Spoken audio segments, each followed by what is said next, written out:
Hey, what up, y'all? It's your boy Tay Day All Day back again with another episode. And your boy want to holler at you guys real quick about just a simple life, man. Simply doing what you will love to do and not taking anything for granted, you know. But know yourself, you know.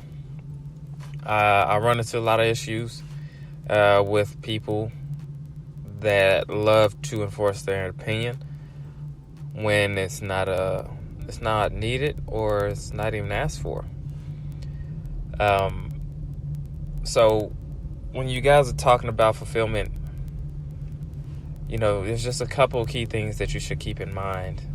You know, first of all, the first thing you need to keep in mind is yourself. What do you like to do? What do you think is important? What's a priority in your life? Know these things. Don't just go with the flow, because when you go with the flow, you don't know what's really important or what's not necessary in your life. And when you just going with the flow, you allowing everything around you to happen. You're just saying yes to everything and just doing it because it's in the time and it sounds good. Think about the things that really will help you and longevity. Believing in yourself and knowing what you like. So you is the first thing that you should take into consideration. The second thing I would say is fulfillment, happiness. This is one thing that a lot of us struggle with, is to find happiness within what we are doing. Okay, not everybody is built to own a business. Not everybody wants that headache. You might have the qualities that people are looking for or think that are those qualities that entrepreneurs have, you know, especially, for example, people that work their way up a chain, all the way up to VP levels or CEO levels, even potentially, which at those levels, especially CEO level, you become the face and the head of that business corporation that may not have been yours before, but now it is. But some people don't want to be CEO. Some people just want to stay at VP.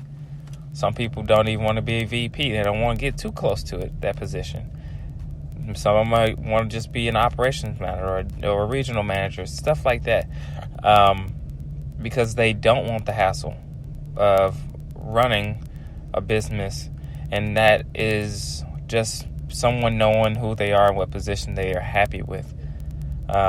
Just like some people don't care to make $100,000 or $1 million. It'd be nice, but I mean, just depends on what it comes with, and that should be okay. Everybody has their own line of success, but knowing what makes you happy is what we struggle with, and knowing that what you're doing now, is it making you happy? Do you feel fulfilled every day that you work, or on most days that you work? I mean, of course, there's going to be down days, bad days, and you're going to have, days where you're just not really feeling it. But do you have some motivation within what you're doing?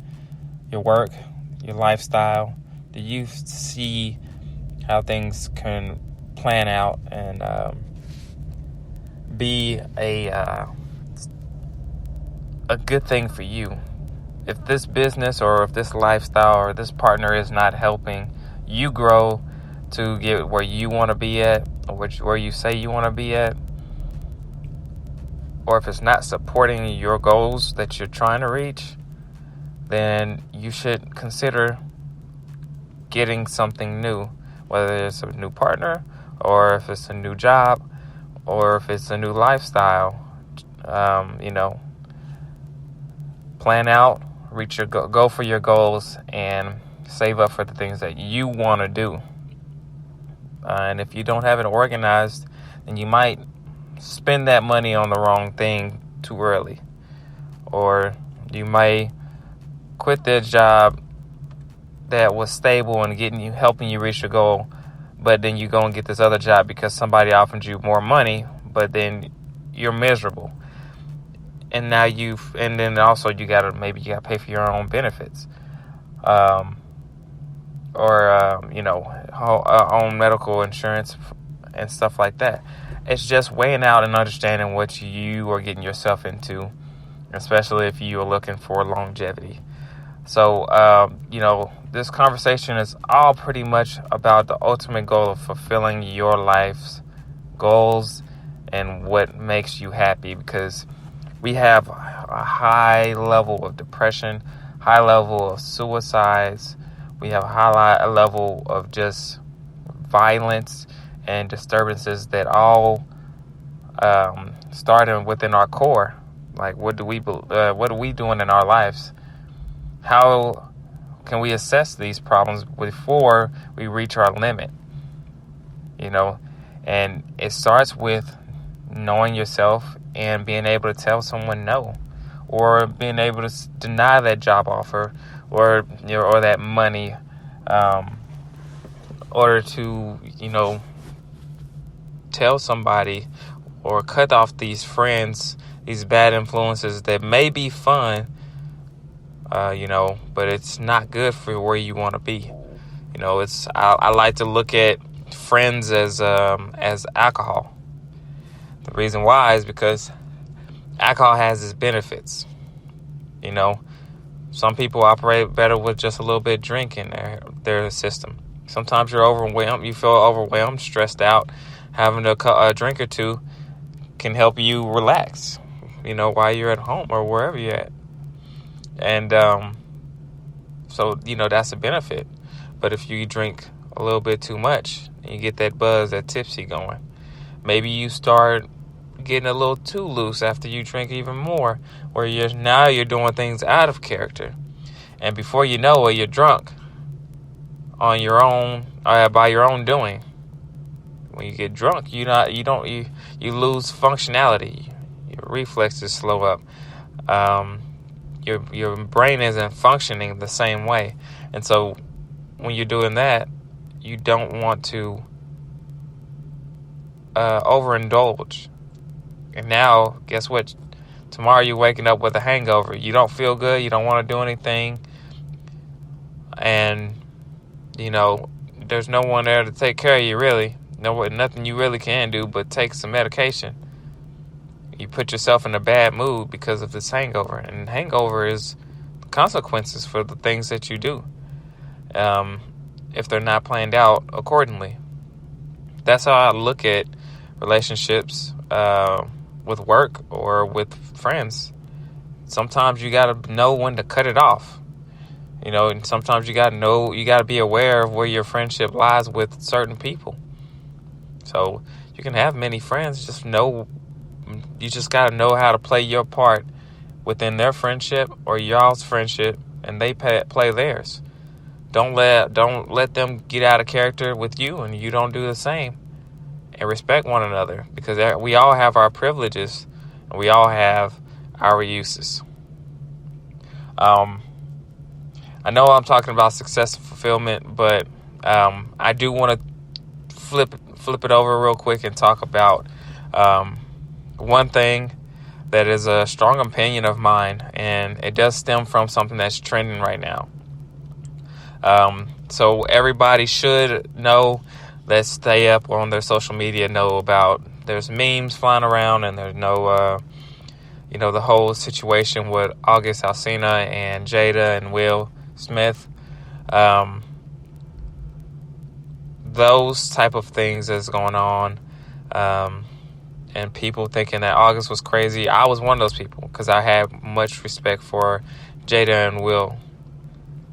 But when it comes to light, it wasn't. So it wasn't what we all believed, that August was just, he's tripping, he's off, he's on something. But it is what it was, And so when things come to light, now I have to respect August for doing what he did. I wouldn't have, through the whole little situation. But the whole point is that how Jada and Will Smith relationship has been. I do believe men are more simple. We simplify things and we make harder choices, as in providing for family, higher expectation, and development overall. And that my biggest thing is that Chris Rock had a quote that he posted that, that he said before this incident came to light. But he said that men are expected and held to a standard, basically. Then if men don't have anything to offer, a woman will leave them. A woman will look for something better. But men, we love unconditionally. Men are the only people or species or gender, whatever you want to say.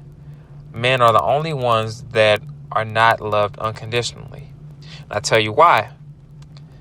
Because once a man makes a mistake, a woman's always ready to get rid of him, get him out of the picture. Men also are known to be, it takes a longer time, and I know that through experience. It takes a man a longer time to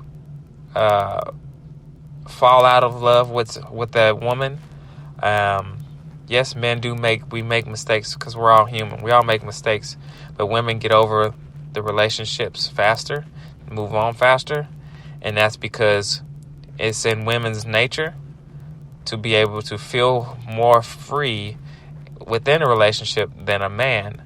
And also, men, the stereotype for men, it's common for us to have to provide for a woman in a relationship and be the go-getter and do more than the woman has to do. So essentially, in this state of mind, the stereotype in relationships between men and women, we are, as men, we don't have a backbone to depend on. A man is usually out there on his own. A woman, you can get cheated on, but the physical build of a woman, sexually and intimately, is more desired than a man's is. So there's usually always going to be a door open for a woman. Yes, it can sound stereotypic and all that, but it's true in today's society, and it's been like this for a long time, that women are valued more. Even though there's more women in the world than there is men, women are valued more because of their reproduction. And even though that they can't reproduce without a male's semen, this is still a fact.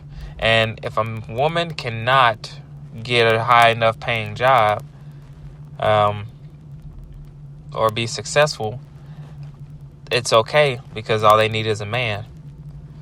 And it's more of a society or a government trap for a man, that if a man that's successful gets a woman pregnant, that woman has a choice, not the man. The man has no say to keep the child. So that's in women's favor. And also, the woman gets to, whenever they feel like it, demand coverage over that child, which is child support, due to that. And so when we talk about this Will and Jada stuff, I feel like that for the stuff that happened between them, it should stay private.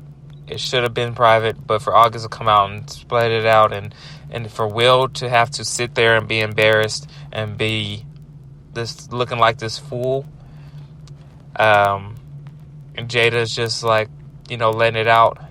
It's incredible that, a man will be scalded, but this woman is not. And that's my point. Why is she not being scolded as a man should or would? But that's all I got for you guys today. Think about it and get back to me. Peace.